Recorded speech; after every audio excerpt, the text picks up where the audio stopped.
Good afternoon, everyone. I would like to call this meeting of the Standing Committee on Public Accounts to order. We are here to begin consideration of climate change, Ontario's plan to reduce greenhouse gas emissions, Volume 2, Chapter 3 of the 2019 Annual Report of the Office of the Auditor General of Ontario. Joining us today are officials from the Ministry of Environment, Conservation and Parks. Thank you for being here to answer the committee's questions. You will have 20 minutes collectively for an opening presentation to the committee. We will then move into the question and answer portion of the meeting, where we will rotate back and forth between the government and the official opposition caucuses in 20-minute intervals. I would invite you each to introduce yourselves for Hansard, please, before you begin speaking, and you may begin when you're ready. And I just want to thank you in advance for your opening comments. This is very helpful to the committee members. Please start. Okay.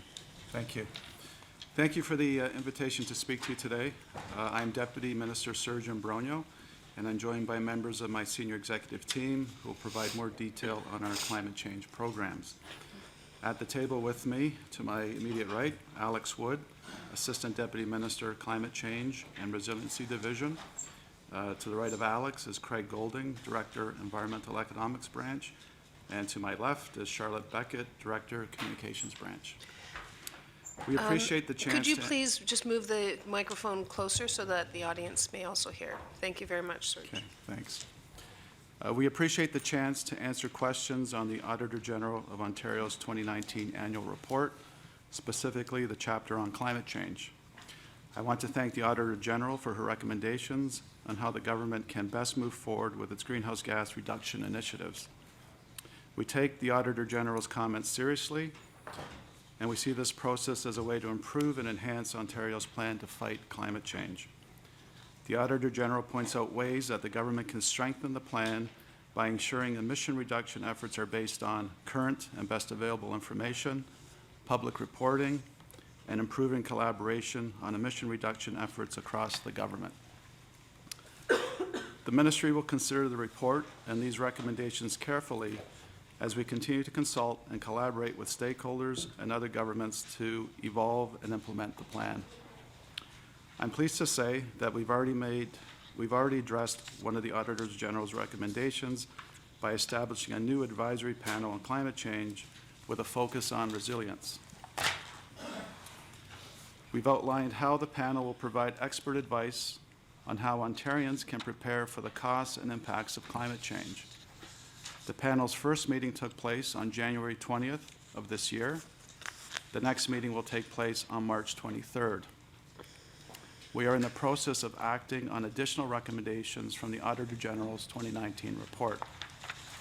We welcome the opportunity to discuss the government's work, respond to the Auditor General's report, and answer any questions you may have. I'd now like to provide you with an update on the actions the government has taken to address climate change and protect the environment.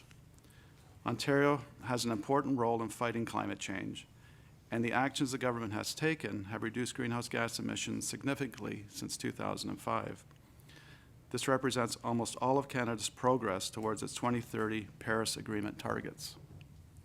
The Ontario government released its Made in Ontario Environment Plan in November 2018 to build on this record.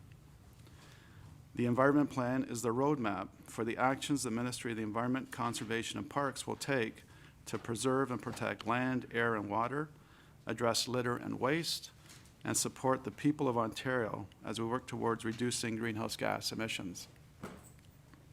In the lead up to the release of the draft plan, Ontario launched a digital consultation forum inviting the public, businesses, and other interested parties to provide early input on some of the key areas of focus for climate change in the upcoming plan. We received more than 8,000 comments and ideas. We also had a series of 4 roundtable discussions which included key players in the industry, food, and organic waste, energy, and finance sectors. We posted the draft environment plan on the Environmental Registry for a 60-day public review and comment period that closed on January 28, 2019. The government received more than 1,400 submissions from companies, local governments, organizations, and individuals during the posting period. The Environment Plan proposes to address climate change by focusing on 6 areas: setting a new greenhouse gas reduction target, 30% below 2005 levels by 2030, which is aligned with Canada's 2030 greenhouse gas emission target; making Ontario communities resilient; making polluters accountable for the greenhouse gas emissions; activating the private sector to unlock private sector capital to give Ontario businesses and residents new and more affordable ways to invest in energy efficiency and clean technologies that save money and reduce greenhouse gas emissions; using energy and resources wisely to develop climate solutions that will save energy and money and improve waste and resource management; doing our part by supporting effective climate leadership across the provincial government in Ontario's local governments, businesses, organizations, and communities. We will continue to engage the people of Ontario in environmental decision-making processes, including ongoing consultation on the Environment Plan. We are considering all feedback as the ministry moves forward with developing specific initiatives. Several external factors and decisions could affect the government's approach to addressing climate change. These include a decision from the federal government on whether to remove Ontario from the federal output-based pricing system, as well as a ruling from the Supreme Court of Canada on the constitutionality of the federal carbon tax. I would now like to turn it over to Assistant Deputy Minister Alex Wood, who will talk about the action being undertaken within our own ministry's Climate Change and Resiliency Division, as well as by several partner ministries. Thank you, Deputy, and thank you to the committee for the chance to come and present today. As the Deputy mentioned, we appreciate the analysis and recommendations provided by the Auditor General and her staff, and we look forward to ongoing engagement with them on our work. The Auditor General highlighted that while the Ministry of Environment, Conservation and Parks has responsibility to coordinate Ontario's actions on climate change, many of the emission reduction initiatives in the Environment Plan are not within our control and are the responsibility of other ministries. What I propose to do with my introductory remarks is to focus on government coordination, the role of the Ministry of Environment, Conservation and Parks, and also to highlight some of the actions taken by our partner ministries in support of the plan. To begin with, the Auditor General's recommendation number 17 is that the Secretary of Cabinet, in conjunction with the Ontario Deputy Ministers' Council, require ministries to use the guidance tools developed by the Climate Change Leadership Team. The context for that recommendation is that following the release of the Environment Plan, the government established a multi-ministry climate change leadership team to make climate change a cross-government priority. The leadership team, which is co-chaired by the Ministry of Environment, Conservation and Parks and the Treasury Board Secretariat, has focused its work on developing options and recommendations for how ministries and central agencies can best integrate climate change in policy and operational decision processes. This includes work to develop information and tools to support climate change considerations in government decision-making. Consistent with the Auditor General's recommendation, the Climate Change Leadership Team will be providing its first update to the Deputy Ministers' Council this spring. We will continue to support the Climate Change Leadership Team in its work and their engagement with the Deputy Ministers' Council in the months and years ahead. I'm also pleased to advise that following the Auditor General's report, the Cabinet Office updated templates for policy submissions to Cabinet to include consideration of climate change. The new templates were distributed to all ministries in December 2019. Finally, the ministry is also collaborating with other ministries on several of the Auditor General's recommendations that suggested cross-ministry collaboration on a number of specific initiatives. For example, in December 2019, the Ministry of Environment, Conservation and Parks and a number of partner ministries established an interministerial working group on low-carbon vehicles, which is working to identify and assess opportunities that could support the adoption of zero-emission vehicles in Ontario. MECP has also engaged with the Ministry of Agriculture, Food and Rural Affairs to identify agriculture-specific initiatives that could be included in future iterations of the climate plan. I'd now like to turn to the actions and progress of our ministry and other ministries in delivering on some of the government's key climate change commitments to date, beginning with the Ministry of Environment, Conservation and Parks. In addition to establishing, as the deputy mentioned, a 10-member advisory panel on climate change, the ministry has proposed beginning a transition to 15% renewable content in regular grade gasoline as early as 2025, finalized Ontario's emissions performance standards for large industrial emitters to ensure polluters are accountable for their greenhouse gas emissions. This approach recognizes the unique circumstances of our economy and considers specific industry and facility conditions while allowing for economic growth. Discussions are ongoing with the federal government to establish that our program meets the federal benchmarks set for such programs and to allow the emissions performance standard to replace the federal output-based pricing system. We have also posted 4 bids for a third-party expert to undertake the first ever broad, multi-sector provincial climate change impact assessment. This will identify where the province is vulnerable to climate change. It will help decision makers better understand the impacts so that they can protect communities and the environment. Turning now to some of the other initiatives undertaken by other ministries, our colleagues at the Ministry of Finance have announced the Ontario Job Creation Incentive, which will make technology investments in clean energy generation and energy conservation equipment more attractive. The Ministry of Finance has also, through the Ontario Finance Authority, successfully issued green bonds at a total of $2.2 billion, with the latest offering just last month raising $500 million to capitalize on the province's ability to raise funds at low interest rates and to help finance public transit initiatives, extreme weather-resistant infrastructure, and energy efficiency and conservation projects. The Ministry of Municipal Affairs and Housing has consulted on proposed changes to the provincial policy statement, which sets out the province's policies for how land is used and developed in Ontario, including proposed changes to build resilience and support municipalities in preparing for the impacts of a changing climate.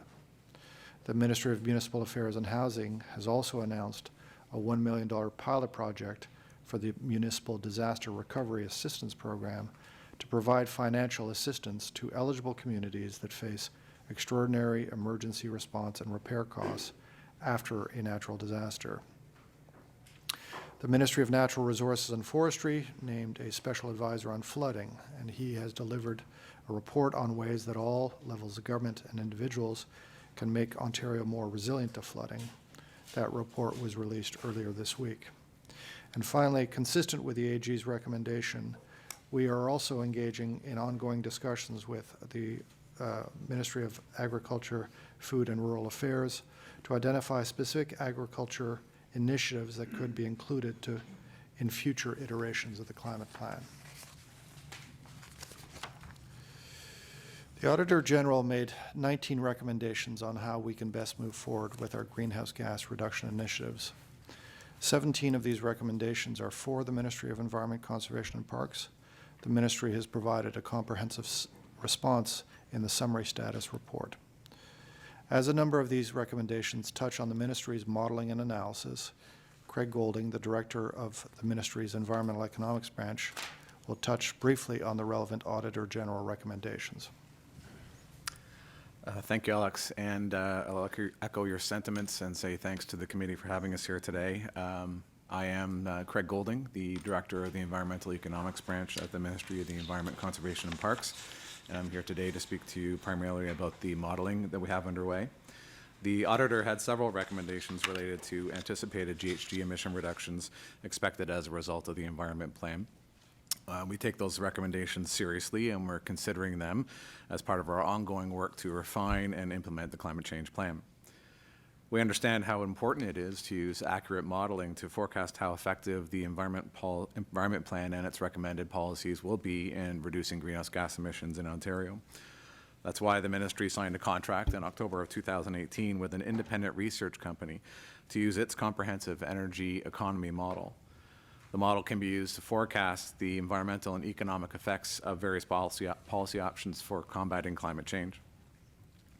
Now, when the environment plan was released in November of 2018, we had just received the emissions economy model from the vendor. At that time, the model was not yet calibrated to generate results for all the initiatives in Ontario's plan, and more importantly, to show the interactions between policies in the plan. The ministry is making progress, improving the model so that it can accommodate a wider variety of GHG mitigation measures, such as increased electric vehicle and compressed natural gas truck uptake, renewable natural gas, renewable content in gasoline, and clean fuel standards. We're doing some additional work so that the model can incorporate other approaches considered in the environment plan, such as natural gas conservation initiatives, financing tools for an emission reduction fund, and cost-effective fuel switching. It's important to note that the model is not static. As new information becomes available, we will incorporate it into the model. For example, in January this year, the Independent Electricity System Operator released its annual planning outlook, which is a 20-year forecast for Ontario's electricity system. The new outlook included revised estimates for electricity demand in Ontario over the next several years, and these are being fed into the model. Another example is the National Inventory Report that Environment and Climate Change Canada releases every year in mid-April. It provides detailed historical GHG emissions at the national and provincial territorial levels from 1990 onwards. Each year, the full data set of historical emissions is recalculated to incorporate new data and methodological revisions. Updates to the historical emissions are fed into the model as they become available. Ontario uses the National Inventory Report to track progress towards the 2030 emissions target.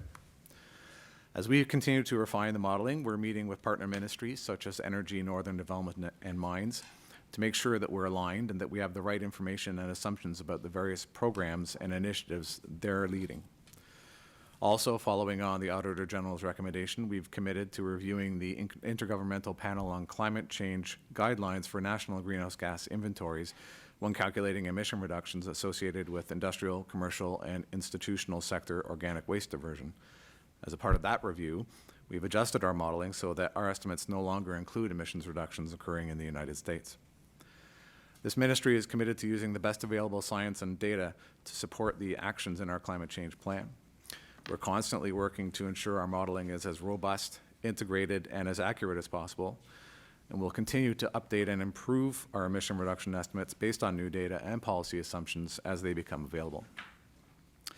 I'd now like to turn it over to Charlotte Beckett, the Director of our Communications Branch, who will discuss some of our public reporting and engagement initiatives. Thank you, Craig, and thank you for inviting me here today. To help keep Ontarians updated on the status of our efforts, the Environment Plan includes a commitment to effectively measure our progress through key indicators and report publicly on it. In her report, the Auditor General recognized that commitment and provided recommendations to report annually in a way that clearly identifies how we're measuring progress across all key sectors. The auditor also recommended we report on the outcomes of all initiatives and provide updates on the overall progress in meeting the 2030 target. The ministry is considering these recommendations as it finalizes its approach to public reporting, monitoring, and evaluating progress against the commitments in its plan. Part of this work is to develop a climate change plan implementation strategy that will clearly identify performance metrics and set the criteria for reporting on outcomes. With respect to public engagement, as mentioned earlier, the ministry is strongly committed to ongoing collaboration and consultation with the public, stakeholders, ministries, and other governments as we evolve and implement the Environment Plan. I'd now like to ask Deputy Minister Mbonyo to provide a few closing thoughts. Okay, thank you, Charlotte. In closing, let me restate the government's commitment to dealing with the challenge of climate change. Climate change is a serious human-caused global problem that presents challenges for our air, water, lands, homes, and businesses, locally grown food and crops, our infrastructure, and our technologies. The government recognizes both the threat posed by climate change and its responsibility to act. The fact is, Ontario has already been a leader on climate action, especially in the last 2 decades, with Ontario companies and the energy sector leading the way. And Ontario remains committed to reducing emissions by 30% below 2005 levels by 2030. As the Auditor General has noted, more work needs to be done. We take the Auditor General's comments seriously, and we are committed to working with all our partners to improve our modeling, our public transparency and accountability and engagement, and to developing and implementing policies and programs that will be effective in helping Ontario reach its 2030 greenhouse gas emissions reduction target. With this in mind, we will continue to work together with people across Ontario to evolve the plan in a way that will work for our diverse communities, including rural, northern, and Indigenous communities. We'll be happy to take any questions the committee may have. Thank you. Well, thank you very much, and thanks for containing your enthusiasm so effectively. That's sarcasm. I take that as a, I take that as a compliment. I don't know what it is, but when people come to this committee, they all talk in the same tone. So hopefully, you know, we can get into this report. And this round of questions actually moves to the government side. I'm looking towards MPP Parsa to begin. Thank you very much, Chair. Unfortunately, I'm not going to impress you with that. As you know, I always speak in that one tone. I want to thank all of you for being here today. I want to thank, as always, the Auditor General and her team for the work that they do. My first question is about the progress. So I just want to, it's important to realize that Canada is responsible for about 2% of the worldwide annual GHG emissions. That's as of 2017. Now, Ontario is responsible for just 0.4% of the global GHG emission. If it weren't for Ontario's actions, Canada's GHG emissions would have been about 6% higher in 2017. This government promised the people of Ontario that we would make life more affordable, bring an end to the ineffective job-killing cap-and-trade program. Our Made in Ontario Environment Plan details our actions to reduce greenhouse gas emissions without imposing a carbon tax on Ontario families. So once again, I just want to ask you about the progress that has been made on this environment plan since it was released in November of 2018. Okay. Chair, I'm going to disappoint you. It's going to be a low-key answer. So, Ontario has played an important role, in fact, a leading role in fighting climate change, and is taking significant steps to reduce our greenhouse gas emissions, with the province's emissions down significantly since 2005. Almost all of Canada's progress towards its 2030 Paris Agreement target has been driven by Ontario, as you mentioned already. In 2014, Ontario closed its last remaining coal-fired generating plant, eliminating all coal-fired electricity in the province. The closures helped Ontario achieve its 2014 emission reduction target of 6% below 1990 levels. The Ministry of the Environment, Conservation and Parks drafted the Environment Plan in 2018, knowing Ontario had already made and achieved significant reductions, and knowing that the government does not support carbon pricing. In 2018, we reached across ministries to gather input and ideas for the Environment Plan, focusing on policies that would be cost-effective and cost-efficient. The Made in Ontario Environment Plan was posted for public comment on the Environmental Registry for 60 days between November 29, 2018 and January 28, 2019, and over 1,400 comments were submitted regarding the plan. The Ministry continues to consult and collaborate with stakeholders and other governments to evolve and implement our plan. The Ministry has reviewed the public feedback from the consultation period, and we will consider that feedback as we update the plan. The government put forward solutions that support both a healthy environment and a healthy economy over the past year, and the government has made progress on key commitments in the plan. The government's position is that there is no single environmental approach or solution that fully addresses the needs of all provinces, regions, or communities. The government has stated that the Environment Plan will continue to evolve as a living document to address the environmental priorities of Ontarians as new information, ideas, and innovation emerge. The Environment Plan is a roadmap for the actions the government will take to preserve and protect our land, air, and water, address litter and reduce waste, and work towards reducing greenhouse gas emissions.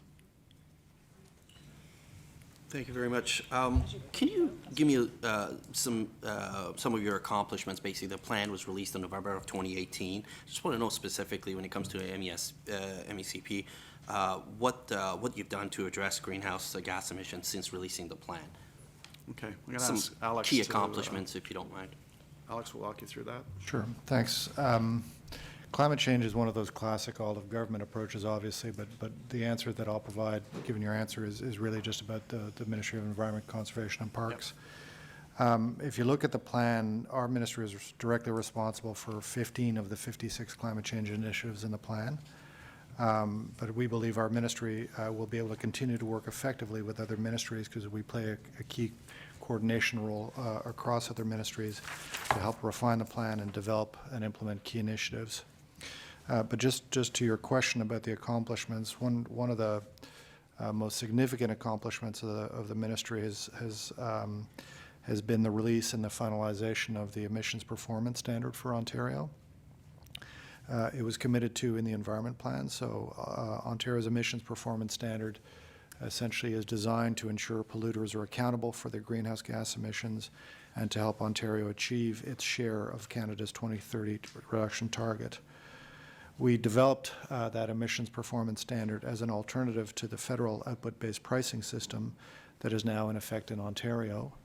And in doing so, and to support that, we released back in July, on July 4th, 2019, the Greenhouse Gas Emission Performance Standard Regulation under the Environmental Protection Act. And I'll spend a minute or two just on the Environmental Performance Standard, what it looks like. Basically, the Emissions Performance Standard recognizes the unique circumstances of Ontario's economy and considers specific industry and facility conditions while allowing for economic growth. Right now, only the registration and records retention related provisions of that regulation are in effect, just because we are awaiting that decision from the federal government on whether we meet the federal benchmark. We have set a deadline for facilities to register into the EPS program. That deadline was December 1st, 2019. Some of the other key provisions that are in that regulation will not apply, as I mentioned, until Ontario's program is assessed by the federal government as meeting that benchmark for such programs, and until such time as the federal government removes our program from or rather removes the output-based pricing system from its application in Ontario. And Ontario is committed to working with the federal government to recognize our program consistent with the benchmark instead of the federal output-based pricing system. Consistent with that, in 2019, the ministry also proposed, consulted on, and finalized regulatory amendments to the greenhouse gas quantification, reporting, and verification regulation, which really exists to support the implementation of programs like the EPS. The changes were proposed and then put in place to harmonize with the federal regulatory requirements. These changes eliminate duplication and reduce unnecessary cost and regulatory burden for facilities, saving them an estimated total of almost $25 million over the next several years. Some of those regulatory amendments that I can point to is the fact that we aligned Ontario's definition of facility under the regulation with the definition existing under the federal greenhouse gas reporting program. We aligned quantification methods and requirements for Ontario facilities with the federal program where possible. In some cases, Ontario requires certain parameters to be reported in addition to what is required under the federal program. We also provided the ability for the director under the regulation to require a revised greenhouse gas report from a facility under certain circumstances. And finally, we delayed verification of production parameters, which is one of the key inputs into the implementation of the program, until Ontario is removed from the federal output-based pricing system regulation. These amendments that I've mentioned apply to facilities reports for the 2019 emissions year, which will be due in June of 2020. Some of the other, I guess, accomplishments to go back to your question, the plan also proposes to begin transitioning to a 15% renewable content in gasoline as early as 2025 through amendments to the Ontario fuels regulations. And we have been really working with stakeholders on some of the options related to that. The focus of that policy really is to reduce greenhouse gas emissions from transportation without increasing the price at the pump. And since 75 to 80% of the ethanol that is used in Ontario is made in Ontario, renewable content in gasoline supports economic development and job growth in Ontario, and helps keep some of the money that Ontarians pay for gasoline right here in the province. On February 12th, 2019, Ontario posted a proposal, in fact, to increase renewable content in gasoline to 15% as early as 2025. And so that's been posted on the environmental and regulatory registries for a 45-day comment period. We are currently in that period, which expires on March 29th. So that proposal really is about supporting the clean fuels commitment in the Made in Ontario plan. Our job right now is to review comments and to continue to meet with stakeholders and to collect data from stakeholders to inform the eventual development of the final development of that proposal. So hope to have answered your question. Thank you very much. Could you also tell me more about what MECP has accomplished since releasing the environment plan to help Ontarians adapt to a changing climate? As you know, our government has made adaptation and resilience an important priority in the environment to protect Ontarians from the impacts of climate change. So just wondering if you can. Yes, thanks. Thanks for that question too. So as we mentioned at the outset, setting up an advisory panel on climate change was one of the key commitments of the environment plan, and that commitment was fulfilled back in November through the establishment of the 10-member advisory panel on climate change to provide expert advice on the implementation of the province's climate change actions, especially on how Ontarians can prepare for the costs and impacts of climate change. So the advisory panel on climate change, which includes Paul Kovacs as the chair and Lynette Mader as the vice chair, consists of experts on climate change resiliency who have experience in a variety of sectors, including the not-for-profit sector, agriculture, and insurance sectors. The ministry recognizes the importance of gathering expertise to make more informed decisions and to protect and prepare communities and the environment from its impacts. Ontario needs that advice on the climate impacts the province is facing and how the province, businesses, and communities can build resilience from those impacts. The ministry may broaden the focus of the panel to consider other aspects of climate change in the future. Another key commitment in the environment plan relating to your question is to help Ontarians prepare for the costs and impacts of climate change and to strengthen climate change resiliency through the issuing of the first ever province-wide multi-sector climate change impact assessment. And the purpose of that is to help understand and inform Ontarians on the impacts of climate change and to help prepare communities for extreme weather events. And as a first step in that, the ministry will procure consulting services to conduct this assessment, which will enable us to better understand and identify where and how climate change will impact Ontario. A request for bids for that impact assessment was posted for this procurement on the government tender portal on November 7th, 2019, and remained open for bids until January 13 of this year. Now that the bid period is closed, a multi-ministry evaluation team is evaluating the bids and conducting vendor interviews to help determine the preferred bid and to award the contract. We anticipate that the contract will be awarded in early spring of 2020 and that the assessment will take place over 2 years. The release of the final impact assessment is slated for 2022. This project really is designed to use the best available scientific information to help us better understand where the province is vulnerable to climate change and which regions and economic sectors are most likely to be impacted. The assessment results will help the province, including municipalities, Indigenous communities, and other local partners, to make more informed, timely decisions to help communities and people and to help them keep those communities and people healthy and safe. For example, when making local planning on infrastructure investment decisions. So. Okay, thanks. Going forward, can you tell me some of the external factors that could affect the government's approach to addressing climate change? External factors? No, I'll take that. I'll take that question. And I touched upon it in some of the opening remarks as well, and I'll just go into a bit more detail on it. So there are several external factors and decisions that could affect the government's approach to addressing climate change. These include a decision from the federal government on whether to remove Ontario from the federal output-based pricing system that Alex just walked you through, as well as a ruling from the Supreme Court of Canada on the constitutionality of the federal carbon tax. This would have direct implications for the work the Ministry of Environment, Conservation and Parks. The Ministry will take these external factors into account as we continue to further develop the environment plan to include the most effective and affordable ways to protect our environment and reduce greenhouse gas emissions. We'll do that through continued collaboration with all levels of government agencies, and the private sector as the environment plan continues to evolve. As mentioned earlier in our introductory statement, it's important to remember that the environment plan is an all-of-government plan, and several ministries also have moved forward with important items highlighted in the environment plan. The Ministry of the Environment, Conservation and Parks will continue to work effectively with other ministries to help refine the plan and develop and implement key initiatives.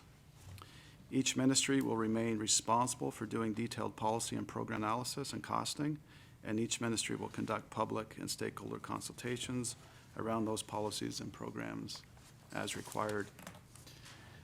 As we move forward, we're going to look at actions that reflect all parts of our province because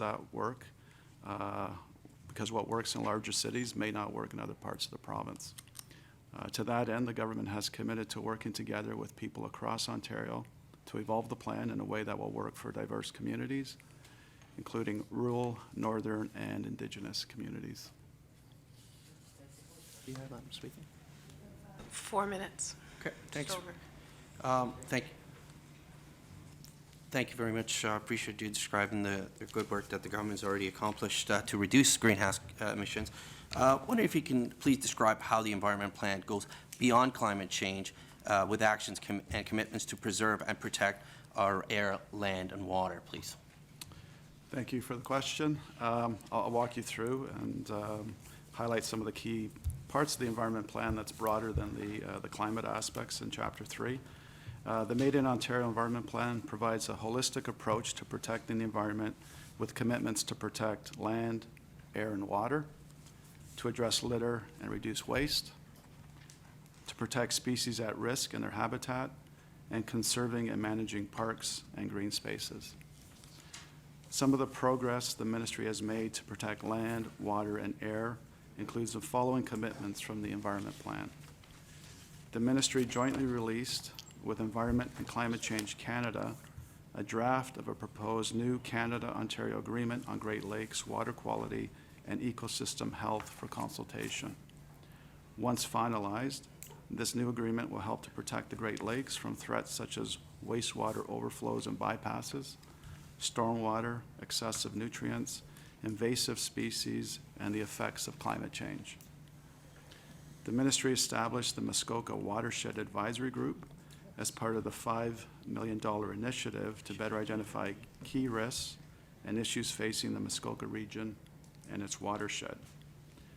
The ministry is developing and has consulted with the public on an enhanced air pollutant emissions testing program for the biggest polluters on our road, such as commercial trucks and buses, to help reduce smog-causing pollutants.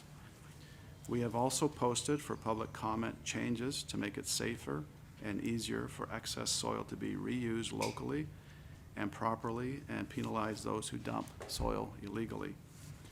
In addition, some of the progress the ministry has made to build a world-class Ontario Parks experience includes appointing a special advisor for Ontario Parks to provide advice on how to improve programs and increase revenue opportunities, supporting the government's target of increasing the number of Ontarians You have visiting. 2 minutes left. Supporting the number of Ontarians visiting Ontario parks by 10%, which is about 1 million more visitors each year, while continuing to protect the natural environment. We are also conducting a Healthy Parks, Healthy People consultation, which is about how to ensure the health benefits of nature are fully realized for all Ontarians. The feedback from the public and stakeholders will help Ontario Parks develop more effective programs, policies, and partnerships. Thank you very much. Deputy, we may not have enough time in this, but if you don't mind, when we do come back, I would like to answer this question. So I just want to know what the ministry has done to address litter and reduced waste, basically. Yes, that'd be great, because we have Litter Day coming up, so we're looking for everyone to support Litter Day. Yeah, And so- we'll have a lot more detail when we come back with our next answer. We don't have time now this week. Yeah, it's under a minute. So, I mean, Would you like to talk about litter?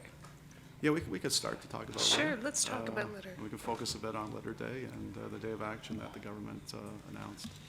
I guess Charlotte's leading the Litter Day campaign for the ministry, so she'll have a lot to say about Litter Day. Charlotte, you have I don't 30 wanna go broad right now, seconds. but I would want specific when we come Yes. back, if you don't mind, please. Okay, do you want me just to talk a little bit Just very about, briefly, because I do want specifics of. of, come back. of the Day of Action on Litter? Yeah, so, but, I mean, I know we're not gonna have enough time, so I don't know if you wanna wait until we come back. Yeah, we can start a little Okay, bit. please, and thank you. So, get right back into it it. was proclaimed in legislation late last year, and we've been actively working towards the first day, which will be May 12th of this year. So it was proclaimed in legislation for the second Tuesday of May. Charlotte, I'm sorry to interrupt you. You're going to have to come back to that because you guys talked a lot about whether or not you wanted to talk about litter, and then you ran out of time to talk about litter. Apologies. So that, no, it's not your fault. I'm blaming MPP Parsa. We'll come back to that question. Okay, so Try to we're make it going to, exciting if you blame we are going to move to, we're going to move to the official opposition. MPP Tabbins, please. Thank you, Chair. And Mr. Ambronio, members of senior staff, very good to see you here today. Thank you for taking the time. It's a good thing that you're here, but it's unfortunate the minister isn't here because I think a lot of the questions that need to be answered are more political than technical. But I appreciate your taking the effort, and hopefully we'll get some information out of this that will be useful to the committee and to the legislature. I have to say right off that I thought the climate plan was a disgrace when it came forward. It was a rollback of targets. It was vague. It didn't deal with substantial issues that had to be dealt with and didn't take the seriousness of the situation we're facing into account. You comment about the big impact that Ontario has made to roll back greenhouse gas emissions. And I just point out that, yes, that was done, but we are now ramping up our emissions from our gas-fired power plants.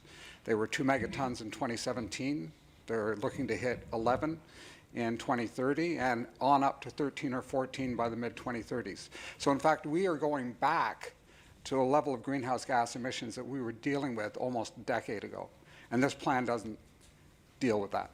This plan has been found to be even more hollow than what the Liberals brought forward. I thought what they did was inadequate, it was weak, and I was astounded that it was rolled back even further. That being said, the first question I have is, who wrote this plan? And before you get into that, I was going through the Auditor General's report, and time after time, page 122, our audit found the ministry's projected emissions forecast and the estimated emissions reductions for all 8 areas are not yet supported by sound evidence. That's extraordinary to me. Page 124, similar commentary. The plan estimates emissions reductions from natural gas customers switching to renewable natural gas, although evidence shows the higher cost of renewable natural gas means that few customers would switch. Ministry staff estimated there would be negligible emission reductions. Instead of using staff analysis, the emissions reductions of the plan are based on a submission to the ministry from the Ontario Energy Association, which was illustrative, not based on analysis. Page 125. Plan states that future innovation will reduce emissions, but no emission reduction programs have yet been identified. And I'll quote the Auditor General, the ministry was unable to provide any evidence to support this estimate. Page 126. The ministry did not fully estimate costs for more than half the emission reduction areas included in the plan. Page 127. The ministry staff estimated that implementing initiatives in the plan would achieve about 10.9 megaton in emissions reductions. Additional unidentified policies would be needed to fill the gap. In other words, your staff, Deputy Minister, were continuously showing the reality, and that did not get reflected in the plan. So I have to ask, who ignored ministry staff? Who wrote a plan not based on evidence or analysis? Thank you for that question. There's a lot to unpack in that question. There is. So who wrote the plan? Why don't we start there? Absolutely. So this was a all-of-government plan and led by my ministry. And what we did, as you do any other plan, you would develop proposals, options for the minister to consider. The ministry has a long history on the climate file, a lot of expertise on the climate file. And, you know, as you look at what needs to be done, it's, you know, focused on a number of areas. You got transportation sector, you have buildings, you have industry. Those are the major players. With the decarbonization of the electricity sector, we made progress there. So we knew where we had to, focus. And then it's a matter of what are the initiatives that are you can use, what are the policy levers available. Mr. Brogno, I appreciate, and you and I have had We've had a many long- opportunities to Yes, work at this table absolutely. in the past. Who ignored the staff analysis as to what was and what was not evidence-based? Who decided to throw out the staff numbers that showed that the emissions projected were not going to be met with what had been brought forward? Who ignored ministry staff and said, put that in? Right. So I'll say nobody ignored ministry staff. When you develop these plans, you have options. You have different scenarios. You have scenarios where you have different levers that you can push. You can dial that up, dial it back. The plan presented various options for the government, for the minister to consider. And if you pull that lever and you want to go harder, you'll get more emissions. If you don't want to pull that lever. So what we did in our scenario building is said, well, here's the status quo. If you move a little bit more, you can achieve these reductions. If you commit to going further, then you'll achieve more reductions. The government committed to the 2030 target. It committed to a plan that would evolve over time, and you don't want to lock in too early. I think it recognizes that you want to have flexibility. It's a 10-year horizon. You want to allow for innovation, technology to develop. So the plan was always meant to be reassessed. If you need to go harder on certain initiatives, if you need to make things mandatory, then you would do that. So it wasn't ignoring the ministry input. We're saying, here's different scenarios. If you're willing to go further in terms of the levers, then you can achieve a higher GHG emission reduction. I think my colleague wants to get in, and then I have a follow-up on what you just said. MPP Arthur? I'm actually going to follow up on that. You said that these were submitted to the minister to consider. So at some point, there's a judgment call between the information that was being submitted to you by staff in your ministry and other information that was coming from outside, and they contradicted each other. So who was responsible for that judgment call between using information provided by the ministry or choosing to use that outside information? MPP Parsa? Madam Speaker, the question is purely on speculation, on asking a ministry staff to speculate on something that happened with a minister that was there at that time. Can we? So all questions must be pertaining to the Auditor General's report. He's following up on the accountability piece on the report. But, you know, I mean, this is finding a balance between ensuring that members have the right to put their questions, even if you don't like the questions, right? It's not So, Mr. Arthur, can you please proceed and keep your comments to the report? Absolutely. So did that judgment call fall under your purview as the DM? So the process is a little bit more complicated than just numbers coming up and then people making decisions. We would have several policy papers on what are the options available in the transportation sector. Staff would prepare analysis, do the modeling, provide, so there'd be a policy deck that said here are the options, here's where we could go. We'd have interaction with the minister's office staff, the ministry staff. It would be an iterative process. It wouldn't be, here it is, make a decision one way or the other. The other thing you have to remember, and we've talked about the modeling, which is important, is we had just acquired the model. In terms of making the modeling, taking into account all the interaction effects, So some of those things weren't available. And we looked at, well, what other credible sources are out there in terms of the OEA that may have hired IGF to do some modeling on natural gas. So that's why we looked at outside to supplement what we didn't have internally. So going forward, what we're saying is now we've had time to recalibrate the model. The Auditor General and her staff made excellent recommendations on the need to do that. So we'll be able to run that analysis internally, so we won't have to rely on the external sources. So it wasn't as if, we said, no, ignore what we're doing, let's go to the outside. It was a way of supplementing the work that we were doing internally. And that's the process that we followed. And, whether you're doing a budget, a fiscal update, a long-term energy plan, that's the process that we've followed, where staff come forward with policy options, and then we have a discussion, we look at the analysis, and then we pick a lane in the end. I understand that. MPP Sorry. Tavan? Thank you, Chair. I understand that people will be presented with options, but I also expect that on a business-like basis, they'll be provided with costs and evidence. I wouldn't make a decision, no one on that side of this room would make a decision about major spending initiatives without asking how much it costs and how much it will achieve. Wouldn't happen. So I find it very bizarre that you talk about pressing further. And I understand that. You can say, okay, if you are willing to spend this much more money and put in this kind of law, you can get this result, which is very different from saying, we're going to achieve a whole bunch of stuff for which we have no evidence or cost or analysis. We have an illustrative comment by the Ontario Energy Association, for whom I have great respect. But they didn't actually provide analysis. They just provided an illustration.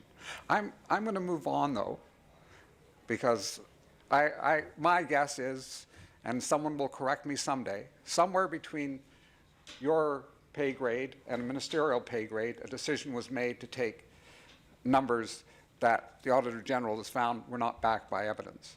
So now that we know we got a whole bunch of numbers that are not backed by evidence, not backed by analysis, have no costing, when will we get a restatement showing this is what's actually achievable, this is what it will cost, and this is when we will get it done? When is that scheduled to land in this legislature? So just, I don't want to leave it that last comment that we didn't, but. Fair enough, Deputy Minister, Okay. fair enough. No, I think we are working internally to upgrade the model, and that's a continuing process. As we mentioned, there's some major updates coming that we'll need to integrate into the model. We said the national inventory, GHG emission forecast, well, it's kind of a backcast. It gets updated every year, and that's a major input into the model. So we need to do that. We're also working with Minister Urick on what additional levers does he want to take, what additional actions does he want to take. So we're not committing to a particular date at this point. We're working on the auditor's recommendations as well. She made a number of recommendations for us to consider, and we're doing that. We're working with our partner ministries, and we will return with an update to the plan and return to cabinet and have that approved, and that'll be the plan. I'll come back. We've had I was at the press conference with the minister in 2018, and I have to tell you, he said it was a plan. When asked by reporters, what have we got here? He said, we got a plan. There was no, this is an iterative document. There was no, this is the draft, this is our first shot at it. No, this is our plan, this is what we're going to do. I'm going to set that aside and just say, can you not tell me, now that you've had your draft for a year and a half, roughly, when we actually will have a plan? What's the timeline for an actual plan based on evidence with costing and timelines? Right. When will we have a plan? We have, maybe I'll clarify, we have a plan. I thought we had a draft that's being worked on. Well, we have a draft plan that's evolving, but the plan will always evolve, right? We don't foresee a time where you say the plan is locked and that's it for the next 10 years. Yes, MPP Parsa. Madam Speaker, could we please, and I understand this is exciting times, we get to have officials and we get to ask our questions, and I know that my colleague Cross has extensive experience in the area, but can we stick, please, to the report and and ask questions that are relevant to the report, please, as opposed to speculating and leading with questions with Well, I have to tell you, MPP Parsa, that the recommendations, the members from the official opposition are addressing the recommendations around the implementation of a plan. And in fact, some of these questions are directly from the auditor's briefing this morning. So it's, you know, you'll have your bring it. time to ask the questions, and the official opposition have their time, and you have 6 minutes left on the clock. And I will just note, I am following the comments of the Deputy Minister in his statement that he made in the first 20 minutes, that the plan is evolving, that he'll be coming back. I'm just asking, given that 2022 is only a few short years away, will we actually have a plan in place before 2022 with numbers? So, you know, I can't commit to when the government will move forward with the updates that we're proposing, but maybe it might help if maybe Alex just runs you through a bit about the work that his group is doing. That might help, you know, give you a sense of what the work needs to be done in order to move forward with. I may come back updating to the that plan. later, and no offense, Alex, I want to go back to a few other questions. The ministry selected a scenario for reductions from gas use that assumed that all cost-effective gas conservation measures would be carried out. That's page 151. Your staff estimated the cost at about $6.6 billion over a decade. Did anyone talk to Enbridge to see if they would actually be doing that? Did Enbridge come into a meeting and say, we are going to do all cost-effective demand supply management initiatives and projects that come forward, and we will fund that? I'll start, and I'll let Alex maybe give you a bit more detail on that. But that's based on an achievable potential study. In the end, that would be part of an OEB discussion, and whether Enbridge would bring forward that plan and whether the OEB would approve it. It's about how much would the OEB allow Enbridge to recover on rates for these enhanced programs. And so that is a discussion probably ongoing and happening right now at the OEB, but I'll let Alex give you a bit more since. But even before we go to Alex, Yeah. so did you sit down with the company that will be doing this work and say, hey, we want you to do all cost-effective DSM that comes forward in the province, and we'll talk about the rates later. Did they say, yes, Deputy Minister, we are going to cut the use of natural gas in Ontario by a lot. We're bought in, we are going to go forward. Did you actually have that discussion with them? Well, I personally didn't have that Did discussion. the I'll ministry see have if that discussion? And part of that discussion that Alex will talk about is they do that now. They come forward with conservation measures that are approved by the OEB. And the question for the OEB is, how much of those conservation measures do you allow? For the company, they will recover their costs, right? So it's in the interest of Enbridge to go forward to the OEB to have these programs. So the more programs they can provide for the company, they'll be paid for that service. So it's not a negative for the company. But maybe Alex can give you a bit Well, of that I'll just note discussion. that the company doesn't seem really enthusiastic in their most recent filing with the OEB around the Hamilton pipeline about ramping up their demand supply management. Not really enthusiastic if you read it. Point of order, Mr. Harris. I'm fairly certain that this line of questioning does not pertain to the Auditor General's report. I don't know if you noticed, but the member actually referenced the page in the report, the annual general report, chapter 3, which is before Specific this line committee. of questioning. Okay, we're going to move on. There's 2 minutes left, and I know Mr. Arthur would like to So address this. maybe, Mr. Wood, you can answer. Did you sit down with Enbridge, and did they say, yes, we want to do this, so that you could count it as an item in your plan? My answer would be that this is a classic example of the dynamic nature of some of the policymaking around this.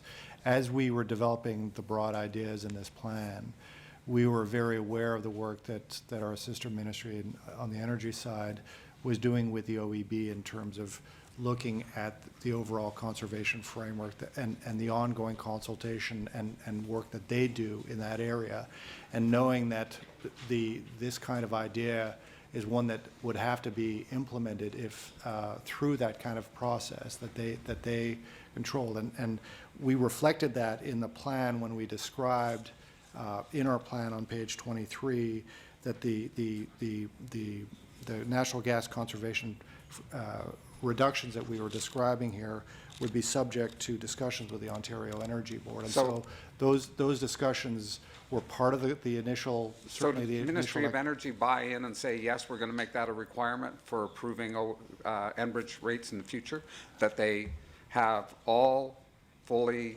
realizable emission reductions Last put in minute. place? I'd say that that's an ongoing conversation with our colleagues they in didn't. Energy. So that I could just add on that, I think it's important that, like, we're stressing this as a 10-year horizon. And it's where are you in 2030? And when do those initiatives come into play? And how much do you have to turn that lever up? So whether you do it in 2020, 2022, 2024, those are for discussions to have with the OEB, the company, the Ministry of Energy. What we did in the plan was say, here is a credible, achievable potential study that is available to the government, and where you are on that spectrum, you have, a 10-year period to think about how aggressively you move towards that. You know, Deputy Other Minister, factors that you Okay, think thank you about. very much. That concludes that 20-minute session. I would like to acknowledge that we have former Speaker Warren in the audience with some students. Welcome, students, to a very exciting now Public Accounts Committee. Yeah.